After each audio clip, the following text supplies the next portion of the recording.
Matt, how you doing? Doing good, Ryan. How are you? Doing good. I've really much appreciate you coming on the Life After Business show. Thanks for having me. Thanks for reaching out.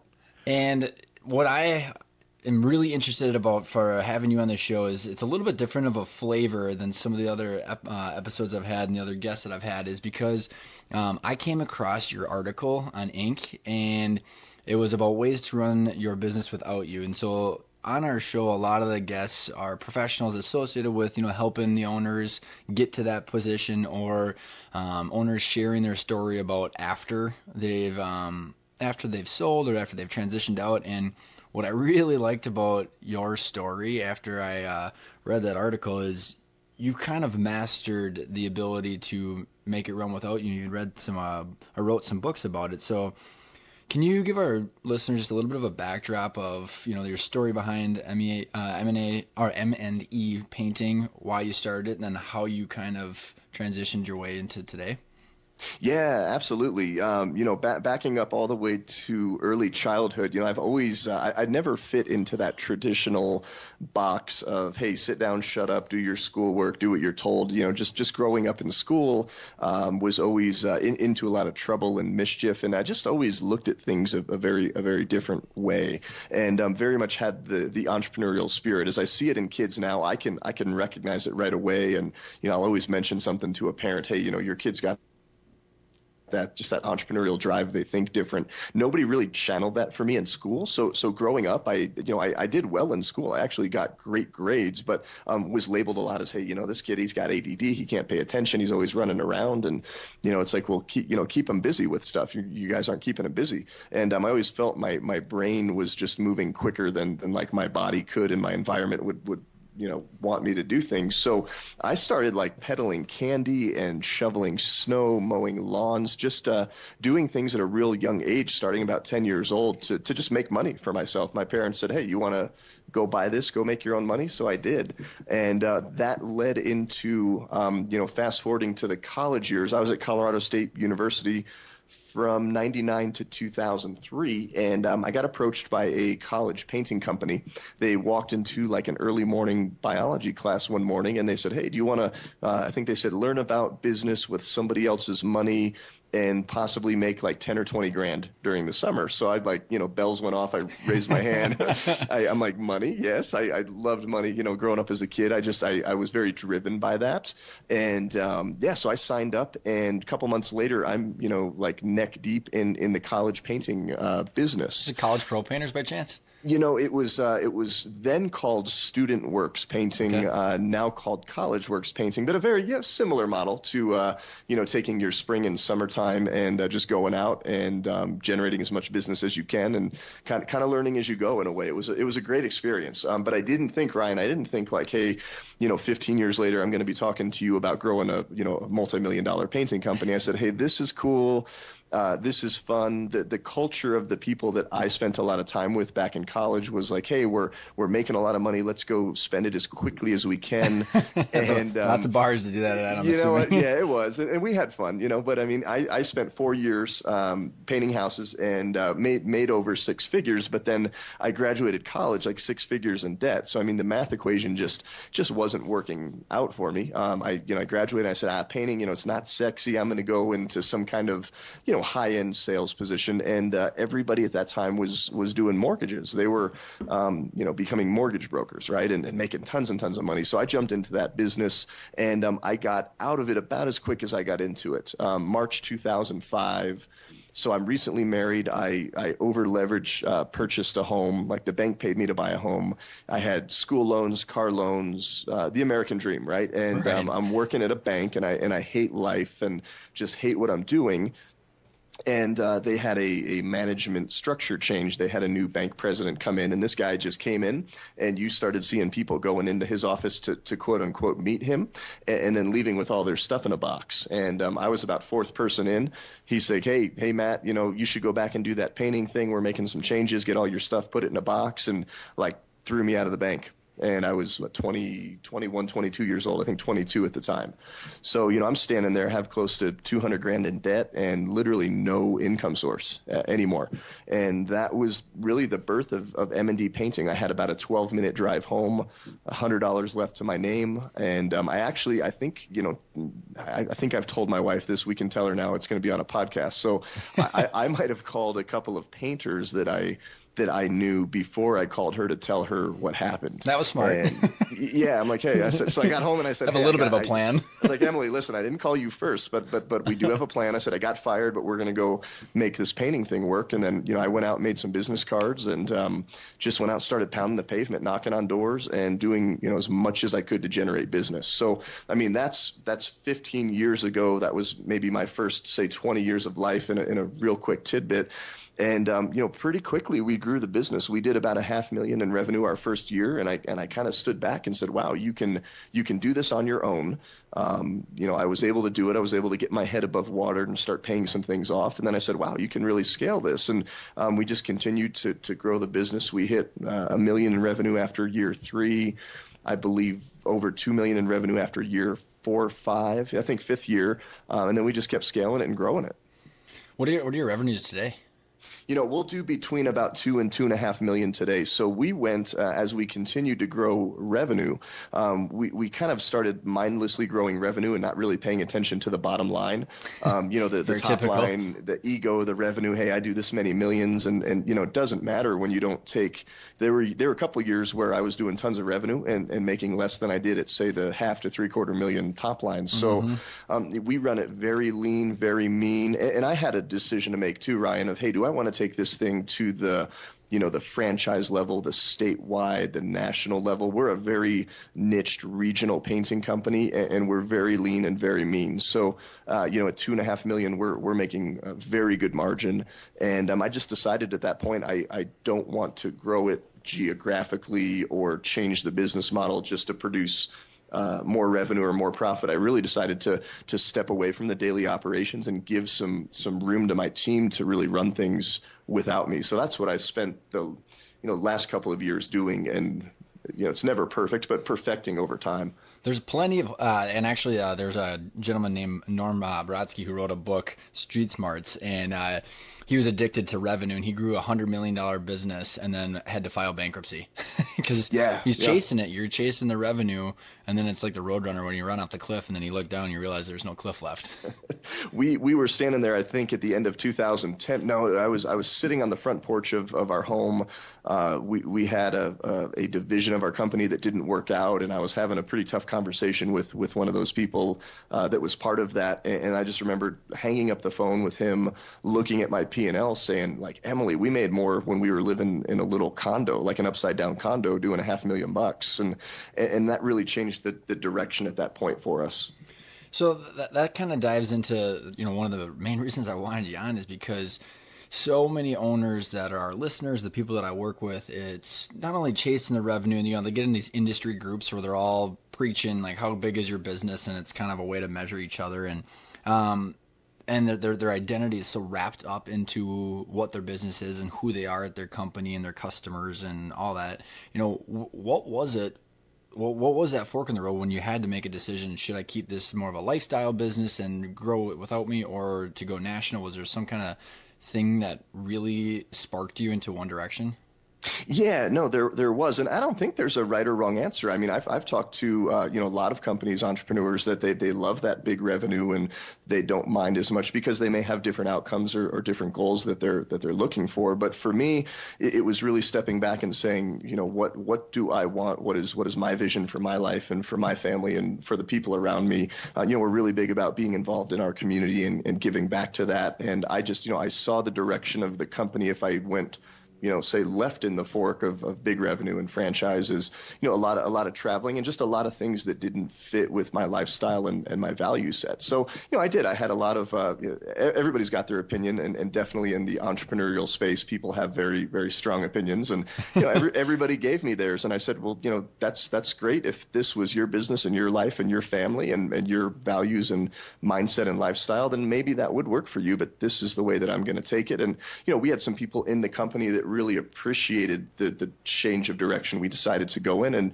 they actually stepped up and advanced within the company. And then we had some people that did not, so they left. And I think that was one of the best things that ever happened. But yeah, we just, we really, I don't want to say planned our life on paper, but just sat down, and we had young children at the time in 2010, 11, our, son was 3, our daughter was just born, and it was a great time. I was busy. I was spinning a lot in the I'd say in the hamster wheel the first couple of years. So that was very important and crucial for me.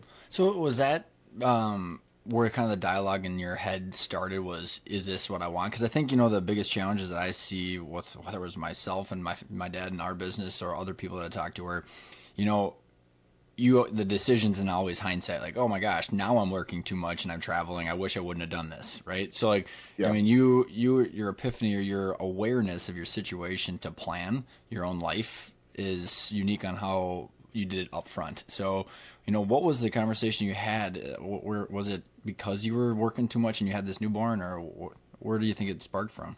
That's a great question. I know a lot of people, they look back and say, oh man, look how much I traveled. I wish I never would have done that. And it's easy to look back and have those regrets. But I ask myself the question a lot, even now, is, okay, if I continue at the pace, involvement, structure, whatever it is, look at what I'm doing right now. If I continue this for 12 months, 24 months, 3 years, 5 years, what is life going to look like if I keep up at this pace? Can I keep up at this pace? And is this pace and direction and involvement of activities that I'm doing every day, is this really taking me where I want to go? So, I mean, I looked at that back then, and I said, if I continue, in 2015, if I keep doing what I'm doing in 2010, I'm going to be broke.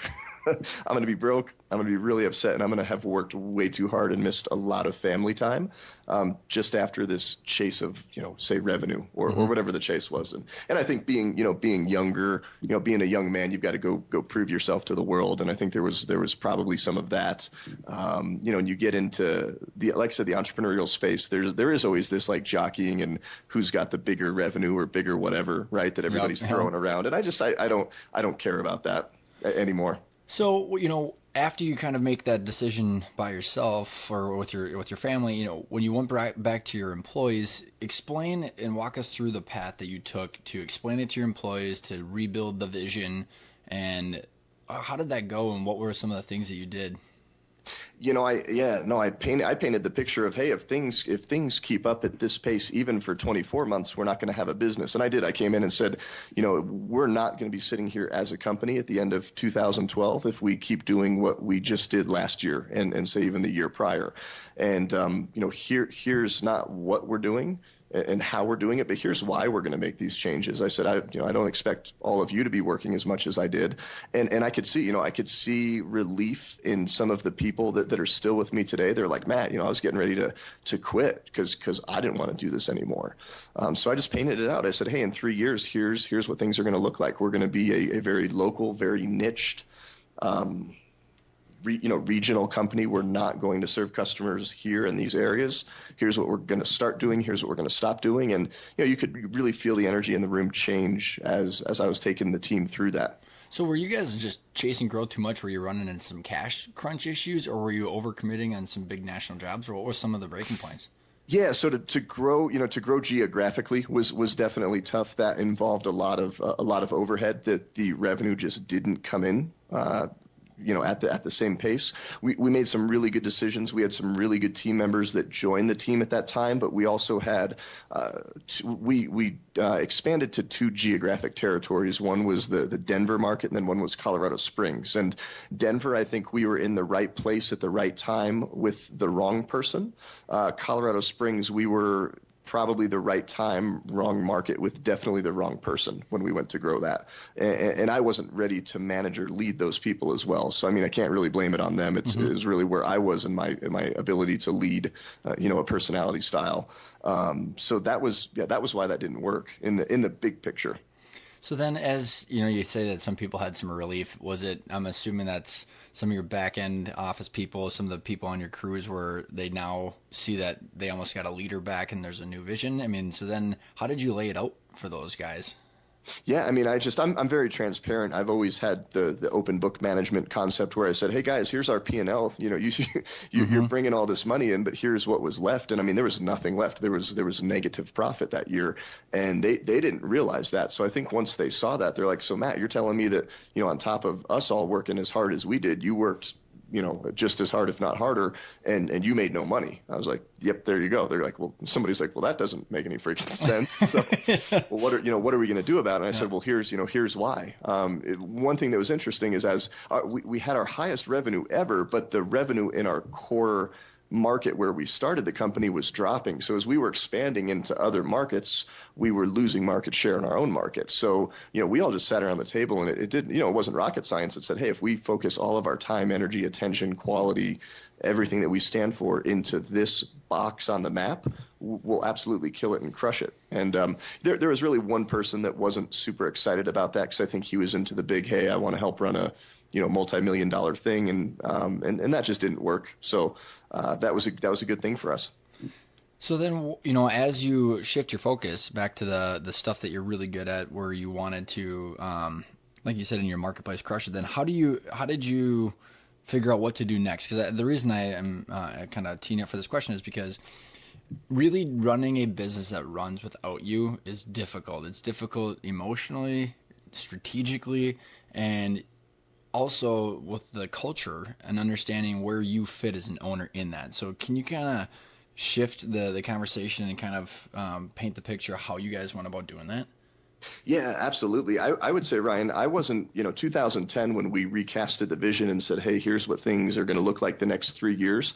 At that point, I hadn't quite said, "Hey, I'm going to be stepping out of the business." I said, "Let's just get this thing as lean and mean and solid and just really root down deep in the values and the vision of the company." And we spent the next 3 years doing that. Once we got it to that point, you know, I always, from day one, I said, you know, it'd be great to be able to just have something that runs, that produces residual income where you're supporting other families. That was what we spent 2013, 14, and 15 doing. So once we got the business to a very, you know, solid, profitable, steady pace, really established and then still growing, I just started, I made a list of like, here's everything that I do on a daily basis, like from 6 a.m. to 6 p.m. Here's everything I do.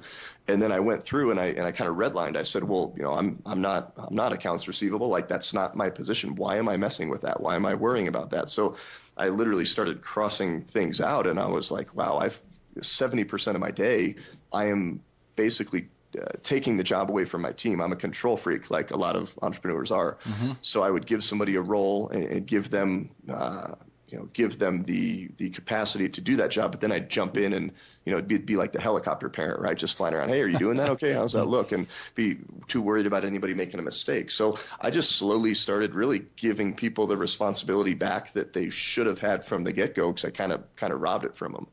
And then I started taking mini vacations. So I'd say, you know, practically for your listeners, like, this is all great, you know, but if you're taking notes, just make a list of what you do every day. And is that part of somebody else's job description? If not, and you say, "No, I'm doing what needs to happen. I don't have somebody for this." I say, you know, are you great at it? Are you excellent at it? Do you love doing it? Or is this potentially somebody else's thing? So if it's something that you're not good at doing, you hate doing, it's a $10 an hour thing, go find somebody to fill that position. So we really started tweaking that until I was pretty much out of anything to do. Did that affect any of your employees and how they were viewing you and your worth at the business? You know, I think a few initially were like, "Oh, what are you know, you're going to have us do the work." I think people that thought I was doing it out of a fact of just being lazy or wanting to make money without doing anything, they ended up really not lasting or sticking around long. I think the biggest thing, and people said this, is I get in my own way. We were at a company growth strategic meeting maybe 18 months ago, and somebody finally piped up, and because I've got a strong personality, they're like, "Matt, we can't even get this meeting finished because you can't get out of your own way in the meeting. So how the hell are we supposed to do anything?" And they literally kicked me out of the meeting. I actually went, and I remember I went and I jumped on a buddy's podcast and hung out with him for an hour, and then I came back maybe a couple hours later, and they're like, "Yeah, we got a lot done without you." And it was it was a really proud moment, but it's also, kind of like that moment. I've got young kids, but if anybody's got, kids that are moving out of the house or have gotten to a point in life where they don't need you for certain things anymore, it's a proud moment, but it's also kind of a change in your identity and, well, what do I do now? So it was a cool time in the business. So I want to know how you decided what you wanted to do next. But before we go into that, is with these employees that are supporting your absence in the business, did you have any kind of transition plan, or were they just happy because life was better on a day-to-day basis, or where do you balance? Because there's a lot of our listeners that struggle with the key employees who are then all of a sudden now they've got the tribal knowledge, and there's either the golden handcuffs or they paid them with cash or equity. There's just all this convolution between how you can do it, right? Yeah, we went through. We actually went through it's called a strat up process. It's actually part of the Patterson process. So we didn't just say, hey, Matt, you're stepping away. We gave very detailed structure. Hey, what is the outcome? What is the vision? Why does our business exist? What are the key things that need to happen in each department with each person? And we really lined that out. And then, when I stepped out after that, it was definitely, I'd say I went through kind of an identity crisis of, that's what I've been doing for the last 10, 12 years.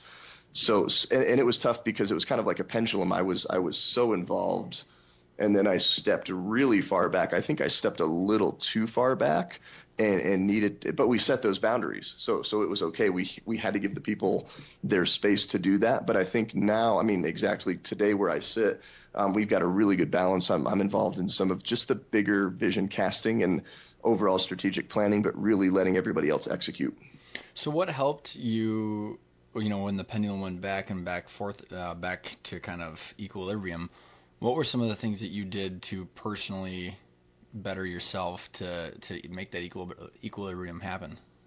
So, one of the things that we had never really done was to be able, we like to travel. I spend a lot of time in Spain, but we actually took a family vacation for 8 weeks to Spain. So we spent the entire summer in Spain. So, for me, like geographically removing myself from that environment to really see what the business could do was very important. And I think I've got, I think entrepreneurs, they have their own internal gauge, at least I feel that I do, of just if it feels right. And there were certain things still that didn't feel right at that point. So when I came back from my trip, we kind of regrouped and rehuddled as a company and kind of retightened some things up. And just, you're always redefining, as the business is growing and morphing. Well, what's pretty cool about what you've done too is, well, first of all, you had time on your side, right? You've got time to figure out where that equilibrium is. You've given yourself the leeway and the freedom to be able to see what that is. And I feel like a lot of people, they're scared to death of that 8-week vacation. Yeah. And I won't lie. There were times when, I would, log in and see what the business is doing. I would think about the business and that, that's all there, but it was, that was the longest amount of time that I was ever able. Now I wouldn't recommend that to somebody who's like, hey, I want to build a business someday that runs without me. I'm going to take off during the peak season for 2 months. I'm a little ADD. I started saying a few minutes ago is I started taking little mini vacations. So if you're an entrepreneur and you're like, man, I'm working 12 hours a day, 15, 18 hours a day. I wake up, I work, I go to sleep. I do that 7 days a week. Okay, well then just do it 6 days a week next week. Just take Sunday off. And if the world is still spinning and spinning around the sun and your business is still there, great, you've got a little win. Now try to take the weekend off in a couple of weeks. And then, okay, can we get your 18 hours down to 12 hours or 10 hours? So I started doing that. In very small increments, and then take a week off, and then 2 weeks off, and 3 weeks off, till you get to a point to where hey, can you take a really big chunk of time off and have things still run without you? It's the true 4-hour work week for the entrepreneur, right? Yeah, and I read that book, and I think everybody wants to do it in just one big leap and one big bite, and right. And that was tough. So one of the challenges that I personally have, and I know a lot of my clients or listeners have, is that the business is one of the most rewarding parts of my day. You know what I mean? Like where it's my clients, it's my vendors, my partners, and you're living on this high all day long because it's just you're getting this constant feedback how well you're doing. What was it? I read one of your blogs, that kind of alludes to this, but what was it that it started you in a different journey of getting the identity outside of just your business? Yeah, no, that's huge. I think because I just did spend so much time in it. I never grew up. I was never the kid that was like, the best looking or best in sports. Wasn't the most popular kid. Like what I really excelled at that gave me positive identity and really gave me a lot of value and just stability and security just as a young boy and a man was business. Like I wasn't going to be on the football team and I was always running, probably last lane in the track race. But, you give me a business deal, like I'm going to crush it. I'm going to win. Like that's my thing. So that was always just what I invested in and really leaned into. So when I grew so much of my identity based around that, and then I had to step away, I was like, okay, well now I've got to look at, what kind of husband am I being? What kind of father am I being? Maybe you can go out and try some sports now and compete at, that kind of thing. So it was just tough for me because that's where I really found a lot of my identity and values in a positive light. If that makes any sense. No, it does. And Yeah. it's kind of like the whole Mark Cuban, right? Where business is the ultimate sport. It doesn't stop. It's 24/7. It is, yeah, and it's always just it's hardwired into me, and it's just something that never goes away. But I think what you've done a very good job at is, I mean, whether it's the jiu-jitsu or Spain or all these things that you are talking about to make yourself more dynamic outside of your company. I mean, was it something like, was it a passion that was kind of a glimmer and then you just, breathed into it to make it a little bit more of your life? Or like, how did you start to, make yourself more well-rounded with some of these other passions? Because I think it's trying to find that passion outside of business that's the challenge. It was, yeah. So I mean, I've always loved kids as I was growing up, and the reason I started learning and really diving into Spanish, and I'm fluent in Spanish, travel a lot to Spain, was I started volunteering at an elementary school in high school when I was still in high school. So I started doing a lot of translating there, and that just little by little led into my passion for Spanish and having that part of me that, as a hobby and an interest. But, the jujitsu was a really cool thing. I started kind of late high school, early college, I actually got bullied a lot growing up. So I started lifting the weights, and getting big and doing all that. Mm-hmm. And I remember I stepped into a jujitsu academy in Loveland, the city I lived in. And I was a big meathead guy. I could bench press this and, whatever. And I walk in there and I'm like, hey, you guys want to, what are we doing here? What do you guys are in pajamas, like rolling around with each other. That's kind of silly. And one of the guys goes, hey, why don't you go with that guy over there? Since this is your first class, just they said, take it easy on him. And I'm like, yeah, I'll take it easy on him. The dude's like over there breaking bricks in half or something. No. I mean, I was probably 200 and some odd pounds, big, 26-year-old. They put me with like a 15-year-old kid. He's like almost half my age. He's half my size. And I was like, oh, this is going to be fun, right? and go out there, and he just, jujitsu is all, it's grappling on the ground. It's leverage, it's technique, it's using, somebody's energy against them. And I go after this kid, and 10 seconds later, I'm like choking on my own arm, and then choking on my own pant leg. It was crazy. And I'm like almost crying, and they're just absolutely embarrassed. But I said, man, if somebody that size can do this to me, this is effective. This is really cool. So that's actually been a very positive thing in my life. Jiu-jitsu very much correlates and aligns with just business and a person's journey through life and the challenges and the pressure and positions you get into in life. Really, when you're out on the mats grappling, it's a really cool thing. So that's become just a big part of my life. Have you ever read the book The Art of Learning? No, I have not. So gosh, I can't remember the guy's name.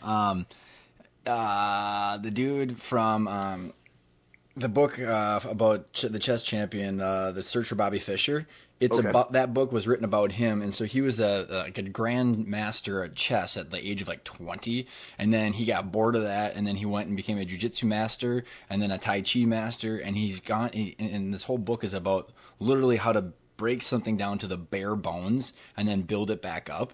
So the whole book is about it's kind of similar to I'm just kind of rambling here, but when you can take something down to the bare truth and then you build it back up, kind of when you're talking about jiu-jitsu is like business and life where there's a lot of similarities because you're having to learn something so new and having to progress at it.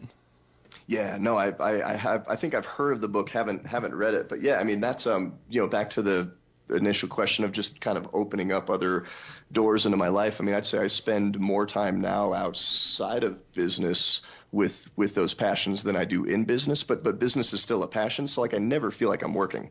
Somebody would, look at me right now and say, hey, it's 1:30, Matt's working, but like this isn't work for me. I love doing this stuff. So did it take the 15-year-old pinning you and choking on your own arm before you started to figure out that you wanted to dive into that and have a new passion?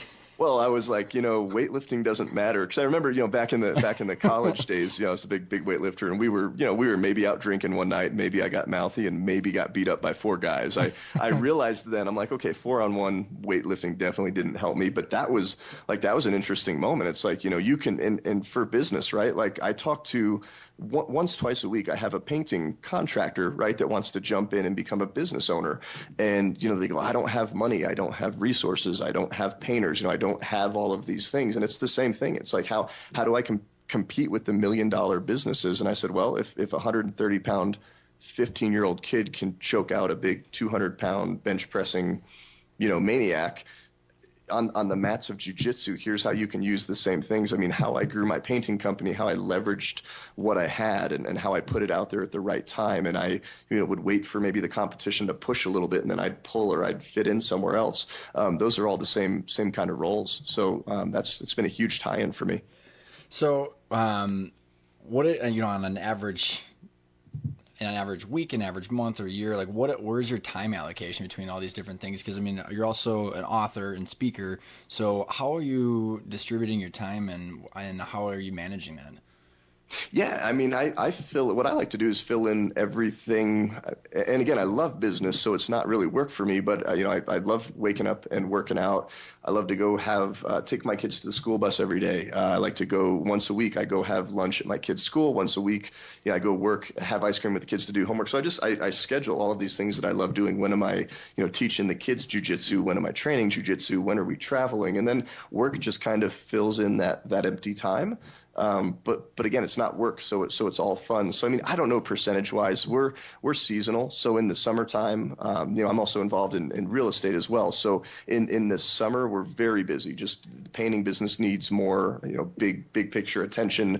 There's more real estate stuff happening. And then the wintertime, like right now, it's a little bit slower. So I'm enjoying a little bit more time with the family. So it's not. There's no such thing as equal balance all the time. There's always something that's going to be a little slanted or shifted one way or the other. Yeah, I think you're right, but man, I think you really hit on something that most of the entrepreneurs I know that don't do, which is you're scheduling your family, your personal time, and then building the rest around your business in the rest, which I think is just in itself, instead of even necessarily the 8-week vacation, is just flip-flopping the priorities in the schedule like that. I mean, that can shed some serious light on like where you're spending your time and why.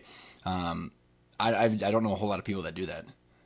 Yeah, I mean, and that was one of the conversations that we had when I started seeing the kids grow up and everything. And I just said, there are certain things. I mean, I don't care if you throw a $1 million deal down in front of me. I mean, I'm having Chick-fil-A or Subway, I'm bringing it to my kids' school once a week, and like they know that I'm going to be there. And I think just that presence and that time there, that's so valuable in a child's life. I wouldn't sacrifice that for anything.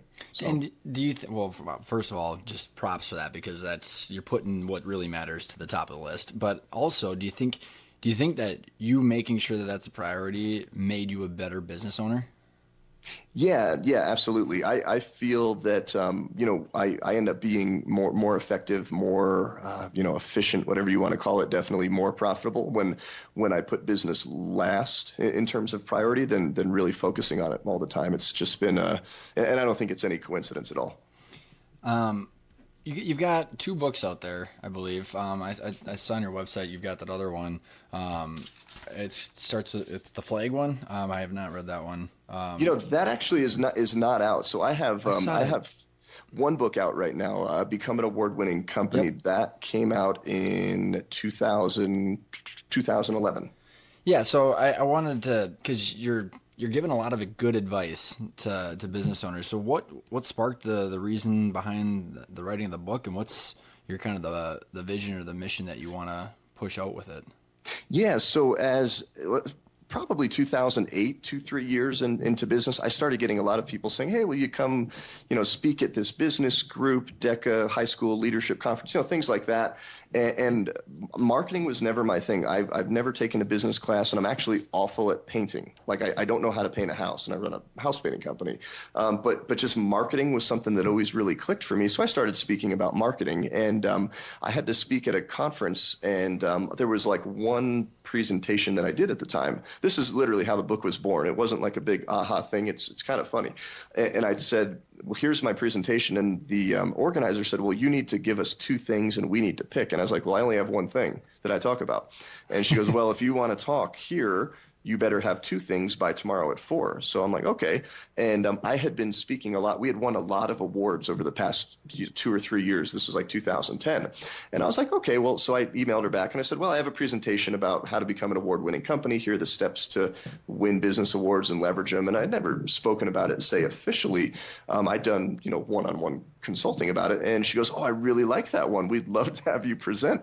So I'm like, crap, now I've got to put something The together. one thing, it's right? official. Yeah. Dang it. And went out and delivered it. And I had a lot of people lining up and following up. And I said, "Wow, this is a pretty cool concept." I go, "I think this is one of the reasons we really grew." So I went out and started interviewing other business owners, all the way from, a guy that was selling board games out of his garage to Dave Ramsey. If you're a Dave Ramsey listener, absolutely. I interviewed him. I interviewed the CEO of Otterbox. They make the little phone cover cases. Yeah, Kurt. He's a local company here in town. So I just started putting all of this content together, and then the book was to say, hey, how can we give the little 130-pound guys that are 15 years old and they're up against this big competitor, big challenge? Like, how can you give the little people in business the tools to grow? And one of the things that we really did, I made a focus on, was winning business awards. And here's the step-by-step process of how to find them, how to apply for them, how to win them, and then how to leverage them to make yourself look like one of the big guys without spending a whole lot of money, if any money at all. I love it. And what were some of the epiphanies that you had as you were interviewing some of these big names in business? That every entrepreneur really has their own journey, and it doesn't, like, at the end of the day, everybody that I interviewed, said it does not matter what you think or what you say about your customers or about yourself, about your own company. It's what your customers, what the community, and what other people say and think about you that's really going to ultimately build your brand. You can go out and say you're the coolest thing since sliced bread, but if the people out there in the community don't believe it and aren't saying that, you're not going to be around too long. That is very well said, because it's all about your reputation, right? I mean, your reputation follows you everywhere. So what about the Plant Your Flag book? So that one is not out yet. No, that was a concept that I had put together in 2014, and I just never finished it. It's still there. It's just not officially out and published yet. So what are some of the things that are on your docket for 2017 as you got your all these different things going? I mean, is there anything that you're planning to accomplish in the next 12 to 24 months that you're pretty excited about? Yeah, absolutely. And back to the theme on the book, one of the things that I didn't get into much, and I'd encourage entrepreneurs, is, go out and try things. There are a lot of things that I've started, and I'd start down the path and then say, you know what, I don't think this is the right direction or the right time. So I, pump the brakes on them. But moving forward into 2017, the painting business, we're just continuing to slowly grow that and establish that. I mean, that's really the lifetime goal for that, is just to be just a phenomenal family company here in Northern Colorado that just takes care of the community and, the people in it. Real estate has been a passion of mine for a really long time. I actually received my real estate license maybe 2 months ago. So I've been... Congrats. Yeah, thank you. That was crazy. I've been actively involved in that, but I mean, I'm really looking forward to just hanging. My kids are growing and spending a lot of time with them. We're looking to do some more traveling. I'm at a pretty, been doing jujitsu for quite a long time, and I have some big goals with that in terms of pursuing my black belt, over the coming years. And that's a big thing for me. But yeah, just continuing to challenge myself and push myself every day. I love it. So, when you're out doing the speaking and stuff, what's your favorite thing to talk about? What's your favorite piece of advice that you like to give business owners? I like using just real life stories, real life examples from my experience in business, and the one that I love sharing is the painted baby story. And I don't know if you read it or came across it, but we were painting a house in 2000, I think it was 7 or 8, and we had a paint sprayer blow up on accident, and it absolutely covered this customer's baby in paint. We No painted a way. baby. Yeah, and the story, I mean, it's a little long to get into, but to paraphrase it, we had a paint sprayer blow up, almost killed a lady's baby, and the way that we handled that situation and ended up making it right was, one of our biggest, say, referral engines or pieces of marketing. So I talk to businesses a lot about not trying to puff yourself up and give everybody the A+ resume, but just to be real and share those stories that really connect with people at just the heart level that, somebody could really relate to and go, oh my gosh, what if that happened at my house? How would I feel? What would I do? And well, here's what we did. And really just using your worst to really show people your best. I think in this day and age, 20 years ago, you used to be able to hide the fact or sweep something under the rug that, maybe your business didn't do well on. But now with social media and just the way people can instantly communicate stuff that's going on, there's no hiding it. So, I mean, I think people and companies that are being just absolutely authentic and owning their best, you have to do that, but own your worst and, show people what you do to make it right. Awesome advice. And to take it one step farther too is like, how did you get because having a self-sustaining business without you, how did you get that authenticity and that reputation and your values instilled in your company so they could handle something like that without you? Because I think that's the biggest scary threat that every owner has. Yeah, I mean, it's I think being around as much as I did and just, being consistent when the leader and the owner to whatever degree and capacity they're involved, say in daily ops, when they are just consistent with their value set and the way that they do things, and the team really starts to see that, you'll see where people don't fit in when everything is just based around the value set so much. When you see somebody that's not adhering to that, they stick out like a sore thumb. I mean, it's very easy to spot. So we kind of weeded that out over time. But I mean, people get used to. I go to a meeting and I sit down and I shut up and I listen to what everybody's saying. And I mean, when that's like, oh, that's what Matt would say, that's what Matt would do, and they make that decision without me, that's when I knew I was on the right track. Yeah, no, very good point. If there's anything that we haven't touched on, or if there's anything that you want to leave our listeners with, what would it be? Gosh, we hit on a lot. I think back, and I don't know where all your listeners are in their journey. You've got people that are starting new businesses, that are maybe stepping out, transitioning out of a business.